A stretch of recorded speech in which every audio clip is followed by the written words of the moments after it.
So I'm just going to share my screen and then we'll be able to get started.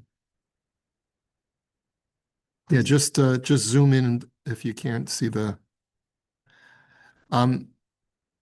So this week I was asked to do a bris for a family where there was a surrogacy involved. This is not a new topic. As a matter of fact, the topic originally was brought up over 100 years ago in a conference of physicians who theorized that it would be possible to transplant ovaries, a woman's ovaries, into another patient. And the Shiloh was asked whether this would be permitted or not. The poskim discussed this idea and were very much against the whole idea of surrogacy in earlier generations. They felt that it could result in a number of complications of yichus, and people wouldn't know parentage properly.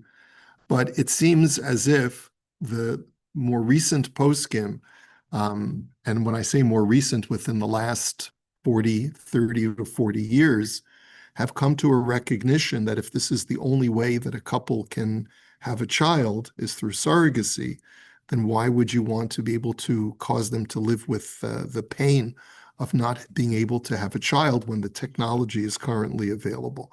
But there are a lot of questions that still arise, especially when choosing a surrogate. Is there a preference of choosing a Jewish surrogate, a non-Jewish surrogate? What is the status of the child when the surrogate is a non-Jew?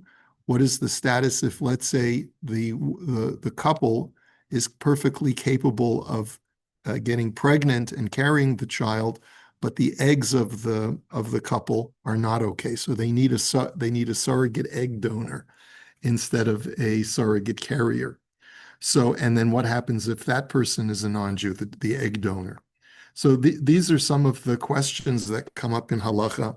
And instead of going through a number of sugyas that would probably take us a few weeks to go through, I contacted my friend Rav Ilan Segelman in Los Angeles, who does a lot of work for Machon Pua, which is an organization in Israel that deals with fertility issues. And I asked him to send me the latest bottom line on many of these tshuvas. And as we will discover, there is never consensus on these issues because there are very few case precedents in Torah Sheba'al Peh for this kind of issue. Okay? So with that in mind, I want to start on page 383 in the Sefer that's put out by Machon Pua on issues of fertility treatment. And we'll talk about Hagdarat ha'imahut, defining motherhood. Hagdarat ha'avhut morkevet migorem echad bilvad, right? Trying to create parameters for fatherhood is fairly straightforward. Why? Because it only involves one thing. You had one job as a male, right? And that is Hagdarat Baal Hazera. You're the sperm provider. There is no other definition of fatherhood in halacha. Sheni shetechunotav hagenetit mu'abarot livlad. That the genetic makeup of the father passes over to the offspring, to the child. B'tziruf hityachsut lema'amada shel habiyah b'hagdarat ha'avhut. And it is usually accomplished through bia, and that is what establishes fatherhood. L'umat zeh hagdarat ha'imahut morkevet mishnei gormim. But motherhood can be defined in one of two ways. In other words, there are two causative acts that make a woman a mother. Ha'avarat ha'mit'an hageneti shel ha'em lavlad, that is passing genetic material from the mother to the child.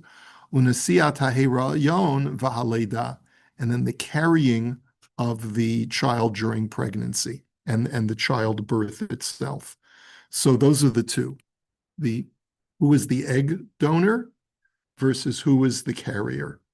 Now, I do want to point out that in more recent years, and I don't know exactly the year that this was written, but it is interesting to note that John Loike and Rabbi Moshe Tendler in 2013 in the Chakira Journal came out with an article about how a woman who is acting as a surrogate actually has some of her genetic material commingle with the child.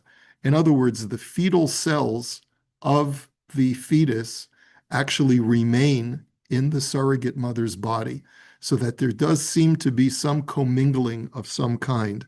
So it's not clear cut that there's absolutely no genetic exchange between the surrogate, the carrier mother, and the fetus. But clearly, the DNA of the fetus is primarily from the sperm donor and the egg donor, and not from the carrier, not the surrogate carrier, right? Their argument was that there's more now because of this new discovery, that we discover that there's an exchange of cellular material between the carrier mother and the fetus. This is more of a compelling argument to suggest that the carrier mother should be determined as the real mother. But we'll see what the poskim say independent of that argument. B'derech hativit ha'em mala'at et shnei hatafkidim. Under normal conditions, under natural conditions, a mother fulfills both criteria. She's both the egg donor and the carrier and the birth mother. Ach b'mikrim shel trumat beitzit o pundakaut, isha echat ma'avira le'ubar et hamit'an hageneti. But there are times when there's egg donation or surrogacy, where another woman is the carrier. So one woman passes over to the child the genetic makeup. The isha acheret nosaat et ha'hirayon va'aleida. And another woman acts as the carrier and the birth mother. Keven shekach mit'oreret shelat ha'hagdara shel ha'imahut. And based on this, we have questions of what establishes maternity. Mihi imo ha'halachtit shel ha'yilud. Ha'im habiologit, balat ha'beitzit, o ha'im ha'pundikait, sheberachma mitpateach ha'ubar v'hi ha'yoledet. Which one is it? Okay. Eza mishnei hamarkivim hu hagorem hamachriya b'hagdarat ha'imahut. So which one of these two causes is what we would decide as the true mother? לחילופין נשאלת השאלה אם הגדרת האימהות דורשת את קיום שני המרכיבים באישה אחת. And the opposite question is also asked. In order to be defined halachically as the mother, do you have to be the provider of both? להגדרת האימהות מבחינה הלכתית יש השלכות רבות ומשמעותיות ביותר. This is a very relevant and an urgent question, Kagon, and it has many corollary questions. Mihem achi echav achiotav shel mi shenolad mitrumat beitzit o mi pundakuut. Who is considered to be the siblings of this child? Is it from the carrier mother, or is it from the egg donor mother? Memela olot hashelot imi mutar la'adam ze lihitchatein v'imi asur lo lihitchatein.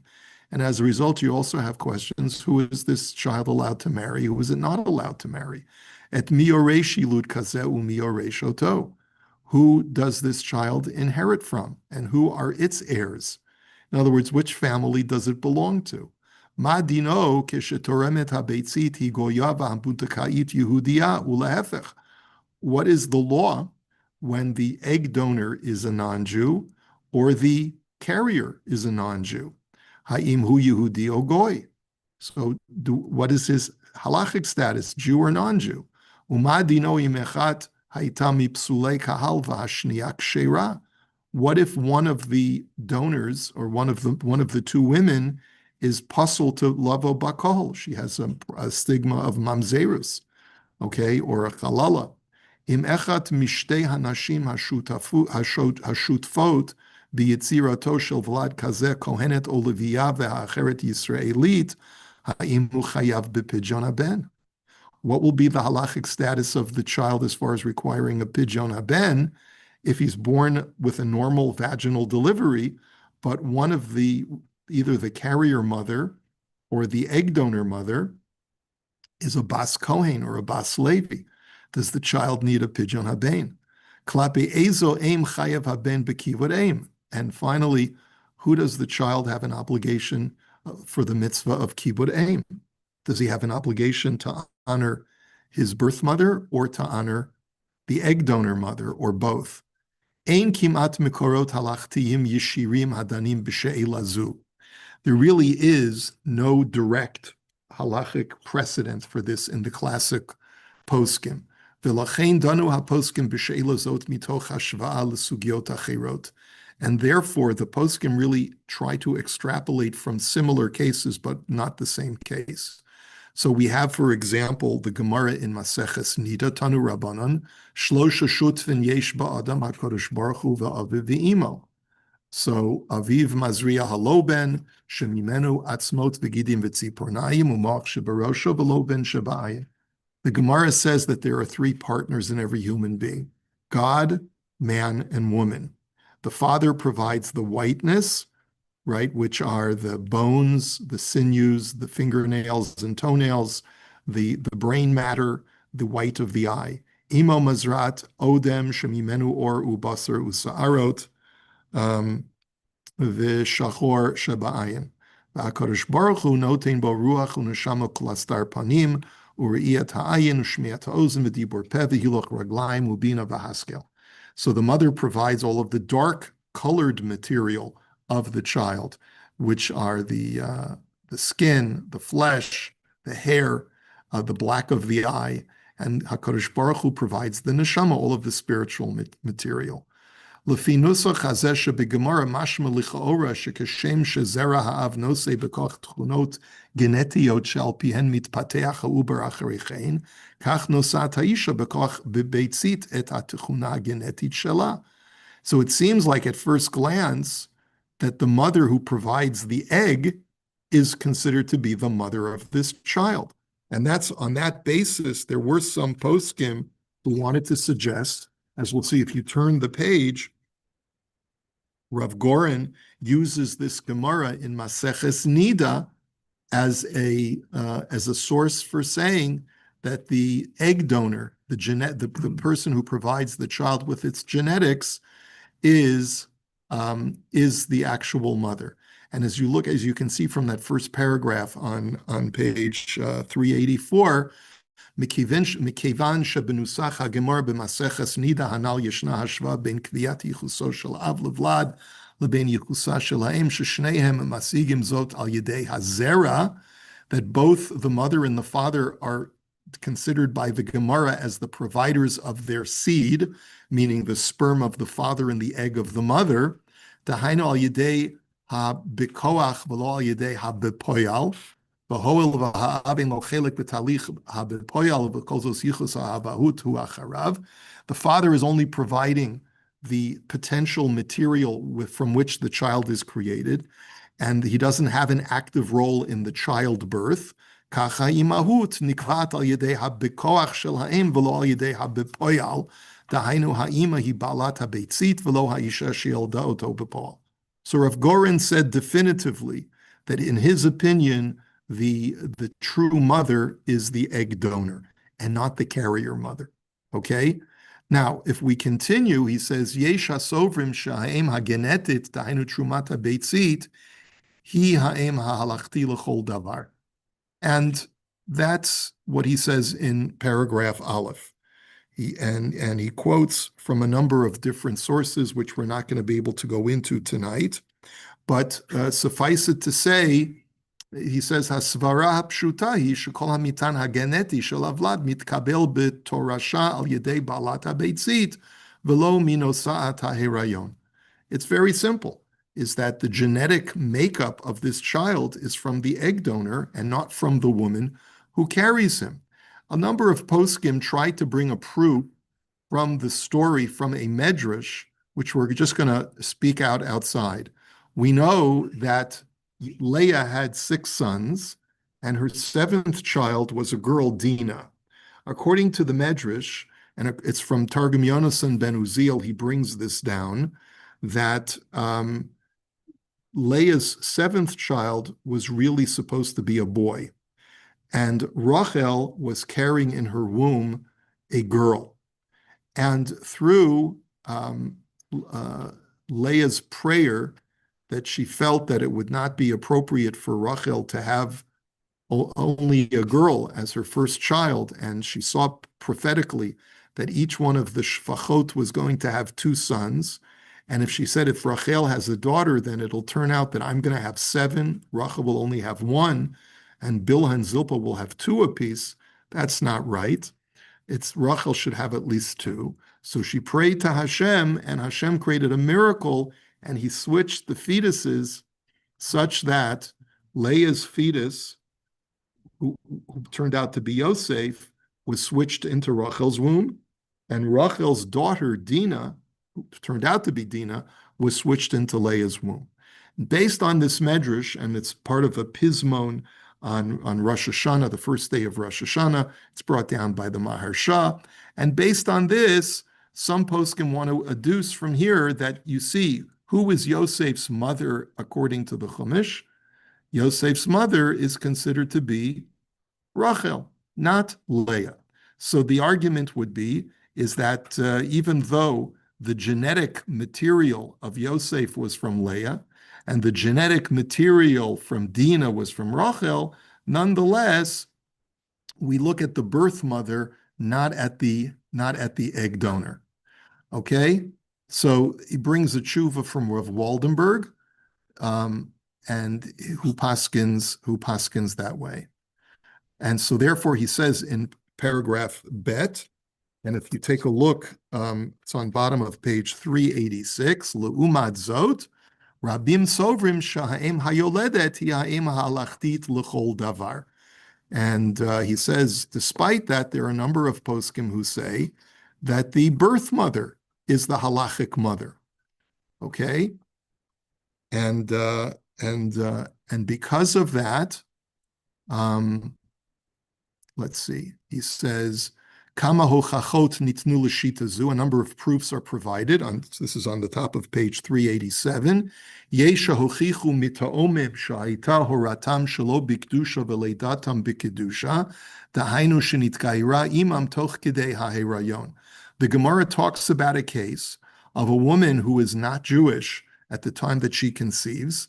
She's pregnant with twins, and then she goes through a gerus while she is pregnant with her twins. She'ein beinehem dinei yibum v'chalitza. That the Gemara concludes that even though genetically they are brothers, but halachically they are not brothers. Because at the time of birth, since she is like a newborn human being, the two sons that come out of her womb are considered to be completely unrelated to the other. You go according to the birth, not according to the conception.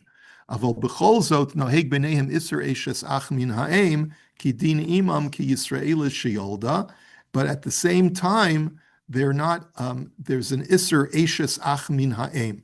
They are still considered to be maternal brothers, and therefore either brother would not be allowed to marry his brother's widow. Ki din imam ki Yisraelis sheyolda, because their mother is like an Israelite woman who gave birth. V'imkein mitparer shahaleda kovat v'lo ha'hafraya. And therefore, that's an indication that it is the birth that is the determinant and not the conception.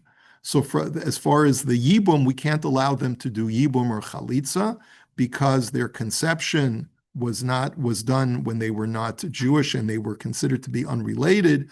But vis-a-vis the laws of Arayas, they are considered related because their mother was Jewish when she gave birth to twins.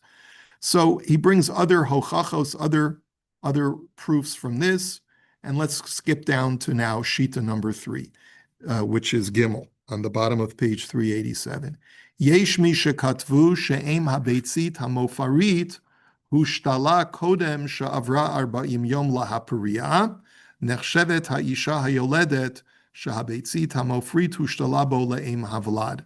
So some say that if שאם הביצית המופרית הושתלה קודם שעברו 40 יום להפריה, that if the egg did not yet gestate for 40 days, and before 40 days of its gestation, or what would you call it, since the time of its fertilization to the time of the implantation in the surrogate carrier, 40 days have not elapsed. So nechshevet ha'isha hayoledet shehabitzit hamofarit hushtala ba la'im havlad. Then the carrier mother, the surrogate carrier, is considered to be the mother. Gam im ena, and here you turn the page again to page 388.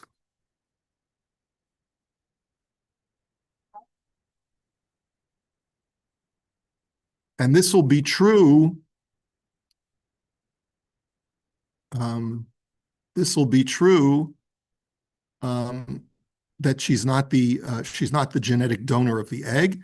Ki ad 40 yom ein torat ubar al habitzit hamofrit v'lachen lo tochul aleha torat imahut. Because before 40 days, even though a woman donated her egg, that fertilized egg does not have the status of a fetus, and therefore we cannot consider the egg donor the mother if the egg was transplanted into the surrogate carrier within 40 days of the fertilization of that egg. So you have three basic shitas as far as who is the mother. Shita number one is the egg donor is always considered the mother. Shita number two, which seems to be the majority of poskim, that the birth mother is considered the mother. And shita number three, it depends on whether the egg that was fertilized had an opportunity to gestate for 40 days outside the womb of the carrier mother, the surrogate carrier. If it gestated for 40 days and turned into, let's say, what we would call a viable fetus before it was transplanted into the carrier mother, then the egg donor, the egg mother, is the mother. But if it hadn't yet gestated for 40 days and then it was transplanted into the carrier, so then the carrier mother is considered to be the mother. Now, that would be relevant, I suppose, Laser. Let's say a woman is capable of conceiving, but she's not capable of carrying the baby to full term. So the doctors may suggest, we'll let you carry for the first trimester, and by the end of, I don't even know if such technology exists. Would we ever do such a thing? It doesn't happen. In vitro. All of this stuff is done in vitro. And can you not do an in utero fertilization and then transplant the fetus at some time later into a surrogate mother? It's much before 40 days. Well, they know their stuff, but I heard of such a thing. Right. Well, they're quoting which posek are they quoting here? They're quoting the Chavos Binyamin, which is from the Sefer. Let's see. If we found theory, this is what Rav Elyashiv also felt, but then he retracted. That's what it says in the footnote. Okay. It's theoretical. It's theoretical, right? You would have a third shita, but you're saying b'mitzias it's not. It doesn't happen. Okay, fine. So let's take a look at this she'ela. It's brought in 40 days. I guess you've answered the question. 40 days is a rabbinic or a medical? No, it's a rabbinic din. Chazal say, Arbaim yom koidem yetziras havlad. I'm saying, is there any medical evidence to support that something happens at 40 days? Chazal based their assessment of 40 days based on autopsies of fetuses. You understand that? There was medical knowledge that was available. You might argue that it was an imperfect knowledge and maybe that they were basing themselves on bad science, but the science of the time is that 40 days after conception is when the limbs begin to form. I think, what do we say? How many days does it take based on modern medical knowledge? It's not that far off. How you define it? Going back to embryology, like at what point, how many divisions? How many cell divisions? Right. Okay. So this shaila now,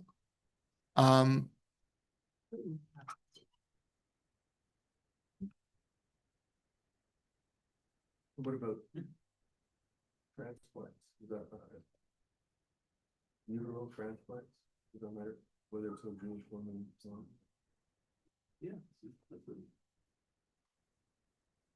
So Rav Zalman Nechemya Goldberg, who was Rav Shlomo Zalman's son-in-law, paskined that because of the fact that there is no clear source in the classic poskim to determine who the halachic mother is, he paskin lachein ba'ofen ma'asi. I'm just reading. I'm on page 388. The paragraph that begins with the word lachein. Lachein ba'ofen ma'asi. צריך להתייחס לשתי האימהות, הגנטית והיולדת, לפחות כספק אימהות לגבי דיני יוחסין וגילי arayos. So you have to treat both mothers misafek as the mother for both as far as yichus, meaning that this offspring would not be able to marry siblings from either family, and also as far as inheritance, that child would have a claim of inheritance. Let's say it was the only child of that family, that child would have rights of claiming inheritance. Acheret alul lihipaga me'od ma'amado shel hayeled. And any other way we could, if we didn't paskin this way, we would potentially be creating a lot of damage. Ba'ofen ma'asi gam im nispor yachad im od mea rabbonim sha'im hayoledet hi ha'im hamishpatit v'rak echad o mispar katan shel rabbonim yachshavu acheret hayeled yinazek. And the reason, says Reb Zalman Nechemya, is that even if the vast majority of poskim, like 100 rabbanim, were to paskin that the birth mother is the mother, but even one Rav would paskin, no, I hold that like Rav Goren, like the egg donor is the real mother, that it will invariably cause damage of yichus to the child.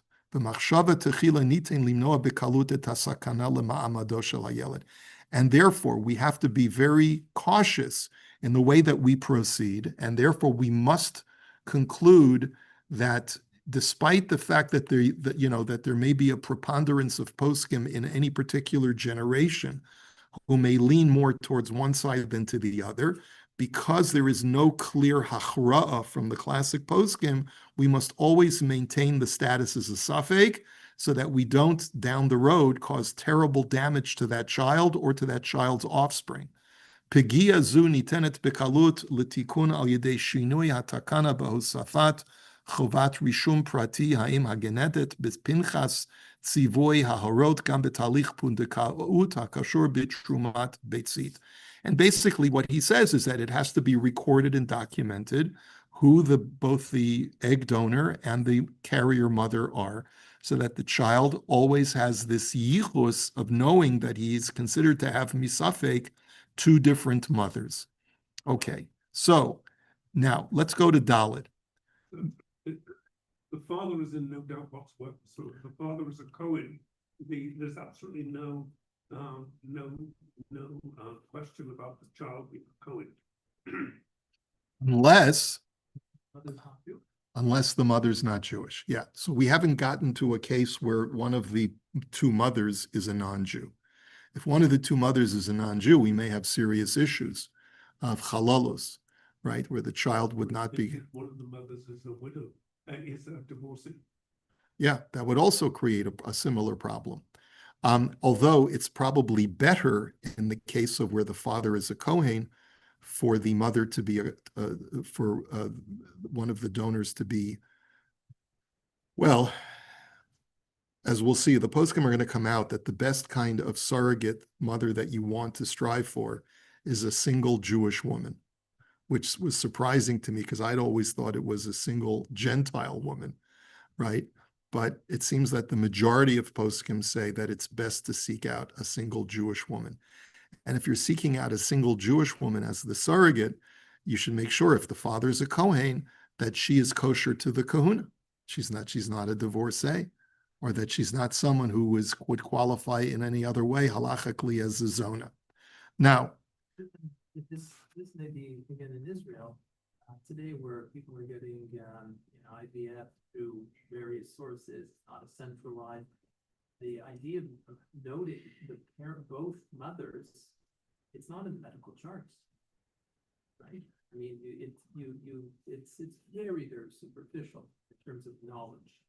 Whether the Well, I mean, the case that I'm dealing with, the egg mother who's married to the guy and who donated the sperm, they met the carrier mother, flew out to be there for the birth, and everyone's come to the pediatrician, they say, hi, we have bouncy little baby Bubba here. There is not necessarily going to be a lot of discussion about, who, whether it was a surrogate, not a surrogate, there might. In other words, and that's only at a pediatrician level. Like, in other words, there is not a lot of interest in sharing some of this information, especially right. amongst. I know, but that's what Reb Zalman Nechemia is concluding, is that there has to be a document within this child's possession. When you think about it, it's no different from a child who grew up in an orphanage or who was adopted. There has to be like a Sefer Yuchsin. There has to be some kind of record of where you come from. There are a lot of kids who were adopted because the mother was Jewish and she got pregnant out of wedlock, and the parents wanted to shtillate, get rid of the child and let it come for adoption, and they were able to find Jewish parents. There too, there has to be a record. Who was your real birth mother? Like, who are you related to? We have to make sure you don't marry a sibling down the road, right? Okay. Let's go to Dalil and talk about where one of the two mothers is a non-Jew.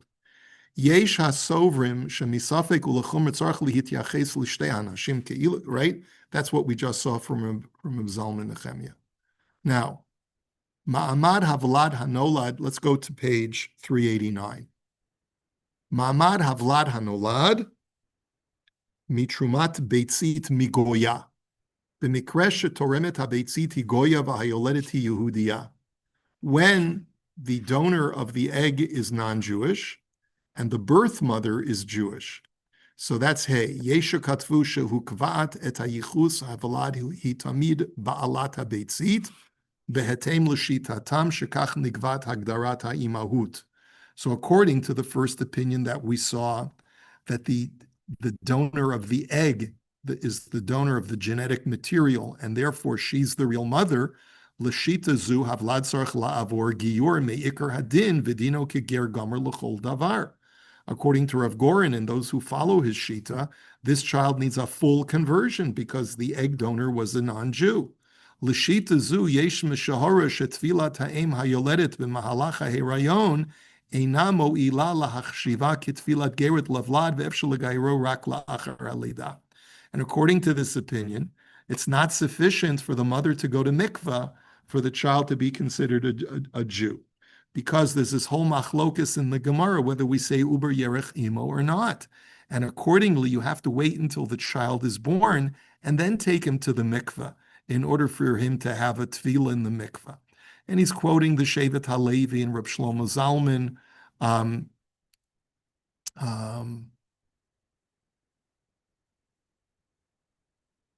Then he quotes, right, okay. All right. And based on the fact that the only time that we allow a woman's tevila to be oila for the vlad is if the woman herself is being megayer. But if the woman who's carrying the baby is not being megayer, her tefila is not ola, it does not work for the fetus. Next, Yesha Katvu Hakovat et Yichus Havelad Hitamid Hayoledet. To the other side, we have the Tzitz Eliezer, you have Reb Shlomo Zalman, and they say that the determinant is the birth mother. Behetem l'shitatam shehagdarat ha'imahut nikvat lifi ha'ibor v'haleda, because they say it depends on who's carrying the child and who's giving birth to the child. L'shita zu havlad b'mikre kazeh Yehudi, turn the page. Yehudi l'chol davar is completely Jewish.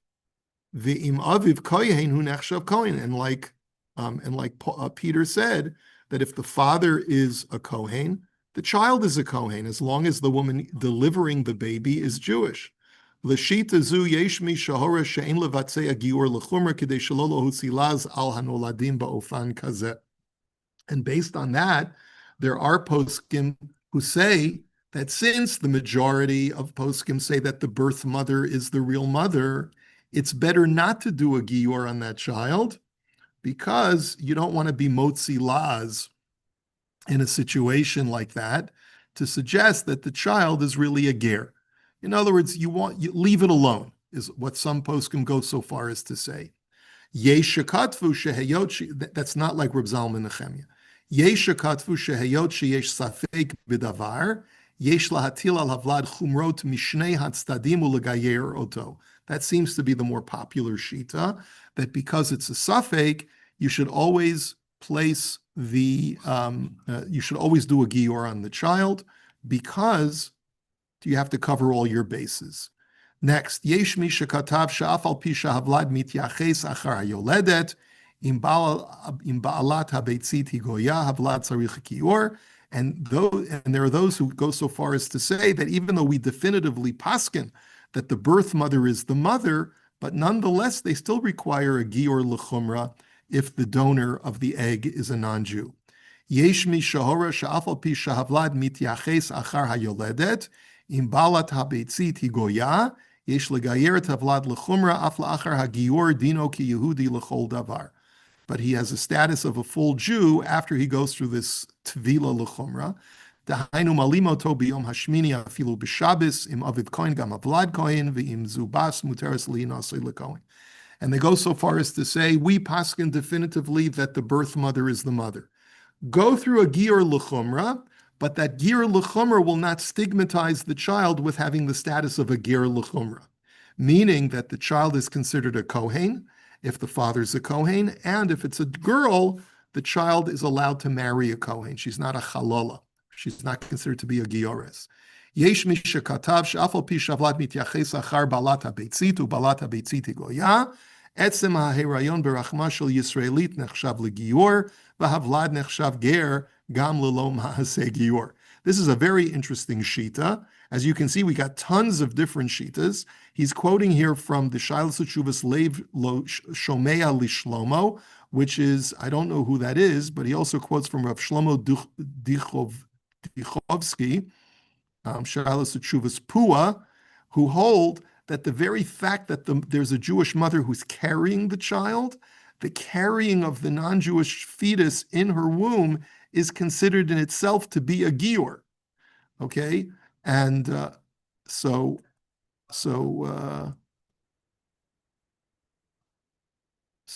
therefore, the child doesn't need anything. Okay? And I suppose maybe the argument is that the womb itself is a purifier. I'm not sure what the whole svara is to say that just the fact that the fetus is inside a Jewish woman's womb makes it into a ger. I guess that's considered to be tantamount to a mikveh in some way. Okay.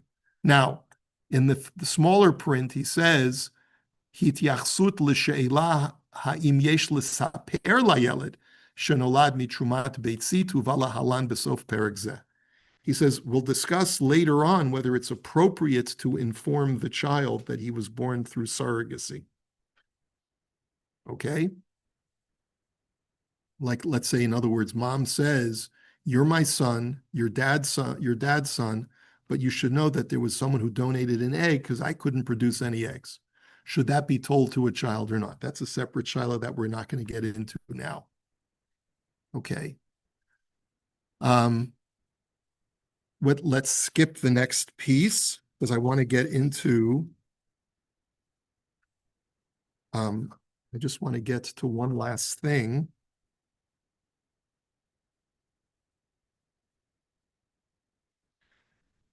Rav Vosner, who's quoted in the Nishmas Avraham, let's look at the top of page 391. The question that is raised is it appropriate to seek out a surrogate when a couple is having difficulty conceiving. So Rav Vosner and a number of other poskim of the 20th century were of the opinion, Dati ha'aniya barur shezeh ma'aseh isser rachok mikedushas haTorah. Rav Vosner was of the opinion that you should not seek out surrogacy. Umitzvah l'rachka b'shtei yadayim. You should try to push it away with two hands. In other words, you're talking about a couple that's married. They know that if they seek out a surrogate, they can have a baby. But Rav Vosner was of the opinion it's not kedai.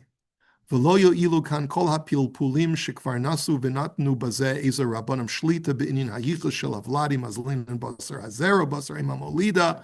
He says all of this, the theoretical discussion about who is considered to be the halachic mother, that's irrelevant. Ki echat barur upashut ki koach hayetzira utchunat havlad be'ivarav u'mahuto munach bezera ha'isha b'tziruf im zera baila. He says because the whole concept of formation and the spiritual development of a child in his limbs is dependent upon the man's and the woman's genetic material. In other words, there has to be some kind of conjoining of the man and the wife in order, Rav Vosner feels, for there to be a properly formed offspring. V'lo be'eshet chavero, and we learn from there, if it says v'davak be'ishto, v'lo be'eshet chavero, you shouldn't cling to your friend's wife, meaning that even if you could find a woman who's willing to be a surrogate carrier or a surrogate egg donor, it's not kedai. That interferes with the intimacy of a man and a woman having a child. You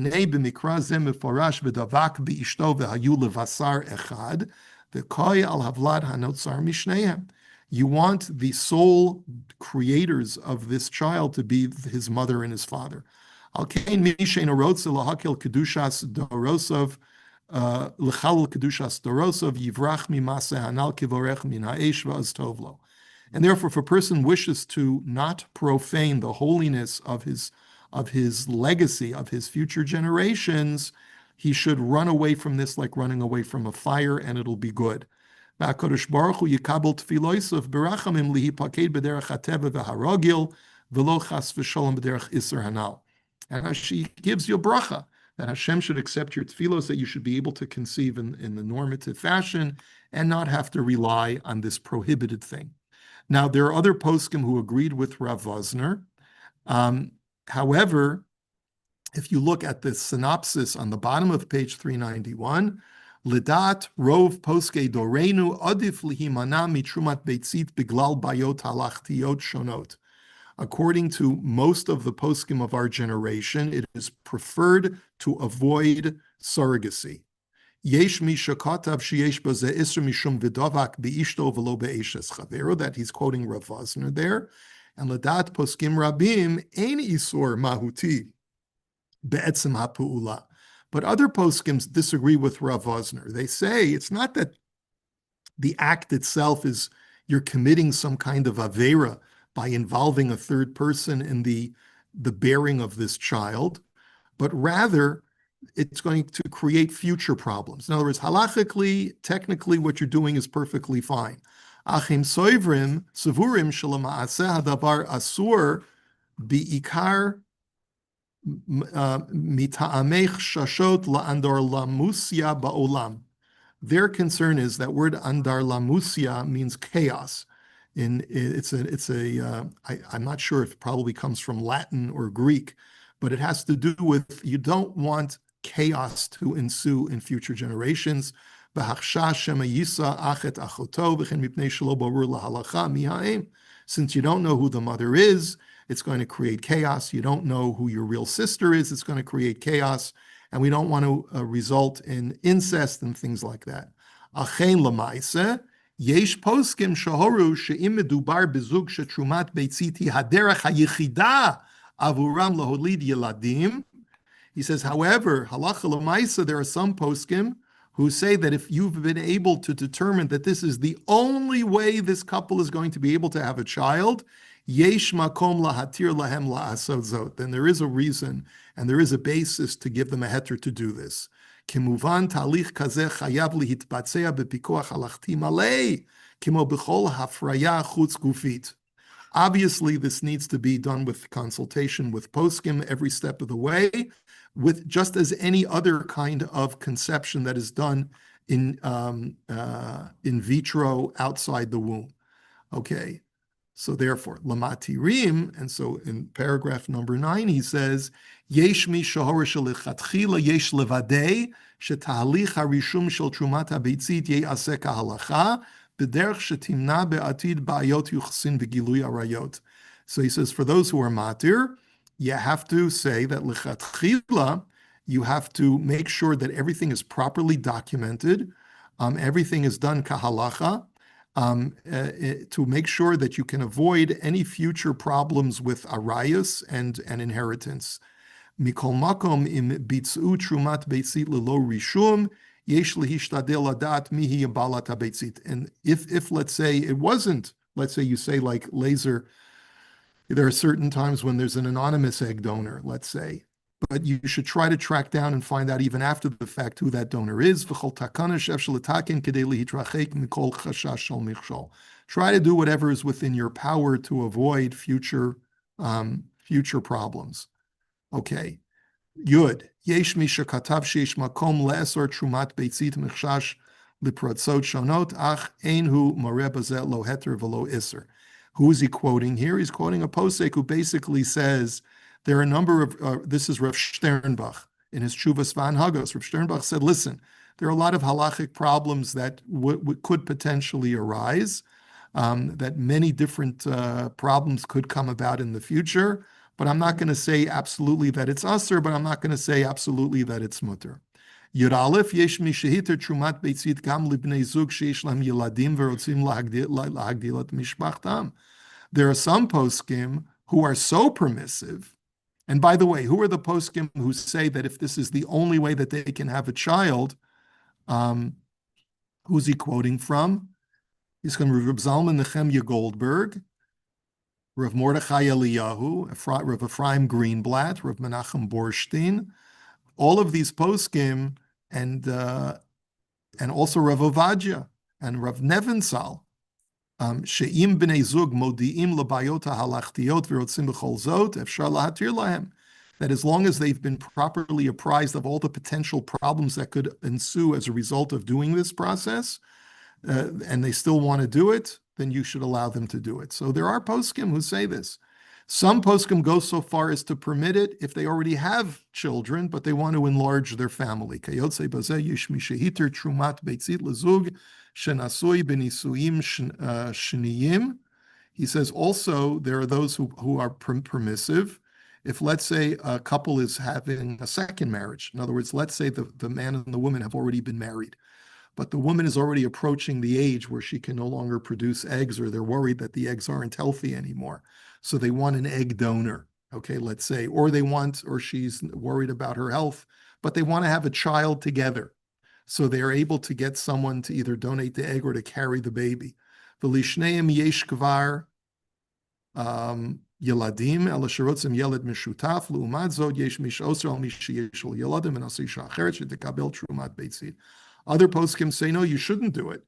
Dafka, if you've already fulfilled the mitzvah of pru or vu, the couple already has children, even if it's a second marriage and they don't have child together, that's not enough of a basis to be matir. Gam l'deot hamatirot mebechina ikronit trumat beitzit yesh la'afshir zot l'maaseh ach v'rak la'acher b'dikat matzav hazug im rav poisek al manas l'kabel heter alachti ishi.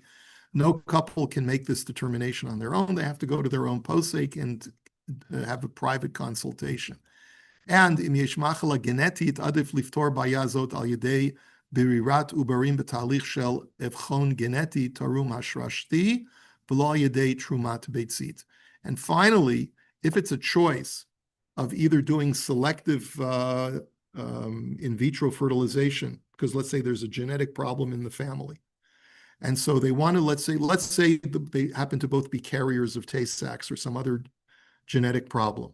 So the question is, which one would be preferable? Would it be preferable for them to seek out a donor to provide the egg to sidestep the problem? Or would it be better to go through what he calls PGD? What does that stand for? Post-gestational disease. But I guess it's a certain kind of test that you test the fertilized eggs.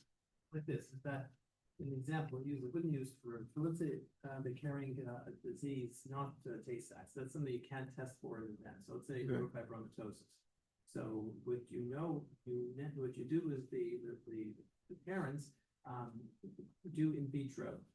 And then what they do is you have four potential embryos. Right. Then you test the embryo. There you go. Determine which one has neurofibromatosis.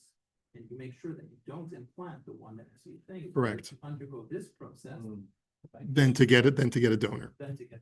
Correct. Exactly. Yeah. Right. So he says, so if that's the choice, better that you should do this PGD thing.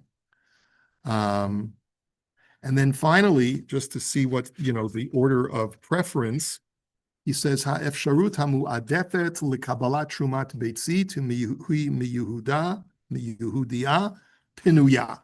The best option is to get a single woman who acts as the donor. V'yesh mi shehedif trumat beitzit migoya dafka. There are those who say it's better to get from a goya. And so, what are the two arguments back and forth? So obviously, and he says in footnote 54, zu haskamat rov rubam shel haposkim amatin trumat beitzit b'tanai sheyimanu nisuei ach ve'achot. As long as you can trace the lineage of the donor mother, the egg donor mother, to make sure that when the child is born, she doesn't marry her brother from the egg donor's son, right? That there's no incest, right? That's really preferred because there's no suffix as far as Shiur is concerned. That would be the best way to go.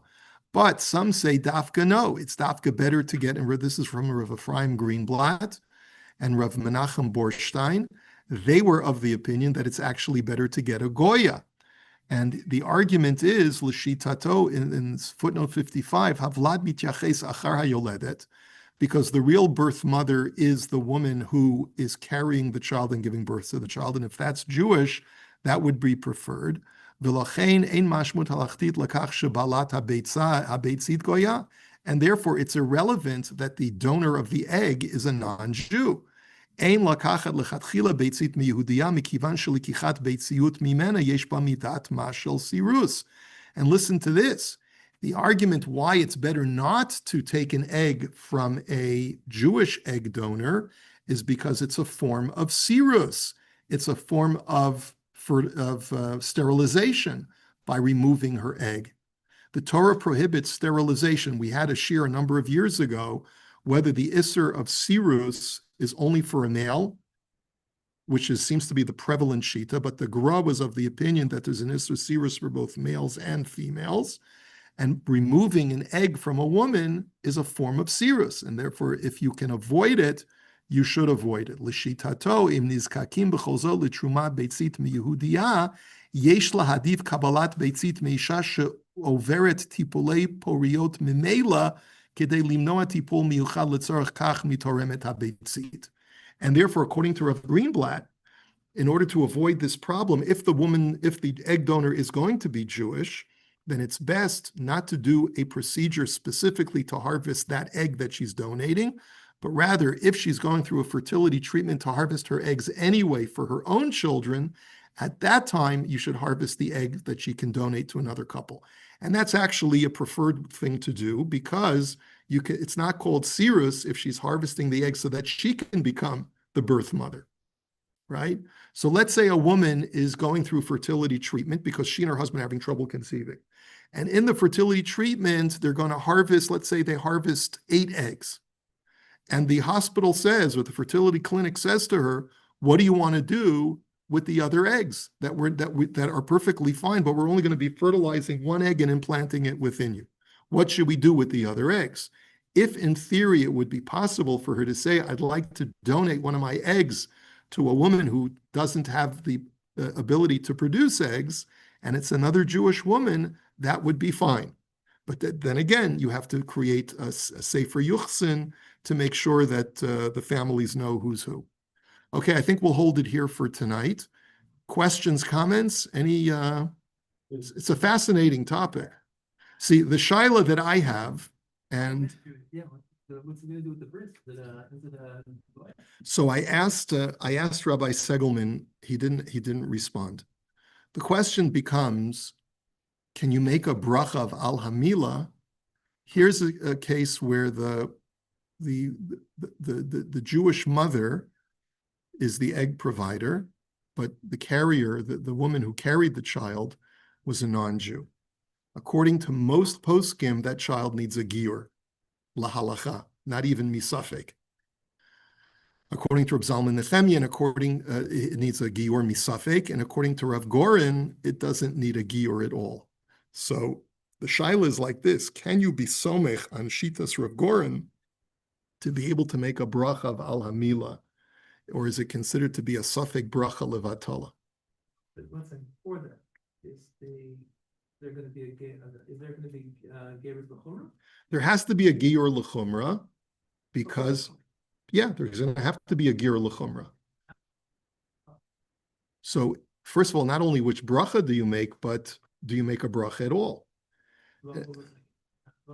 Yeah, but what if there's a suffix whether this child is what if there's a suffix whether this child is going through a gerus or is going through an actual mila? You don't know what bracha to make. I think we're willing to allow him to be a Kohen, right? We've seen before that you do, we said that you do a Gerus L'chumra. that's only according to Reb Zalman Nechemia, but according to all the Kohen stuff, we still keep intact on the basis of, in other words, it's really only a Chumra, Gerus L'chumra, but everything else we're willing to keep, viable. No. First of all, in this case, the majority of the poskim hold the child is a goy gomer, because the carrier mother was a non-Jew. The egg donor was Jewish. The carrier is a non-Jew. And so most poskim hold that this child is a goy gomer and needs a giur, me'ikr hadin. So if the father was a Kohen, this child would be a halal. Turns out the father in this case is not a Kohen, to the best of my knowledge. But not according to Rav Gorin. But not according to Rav Gorin. Yeah. So this is, I'm gonna say this is rabbinic self-inflicted. Let me explain.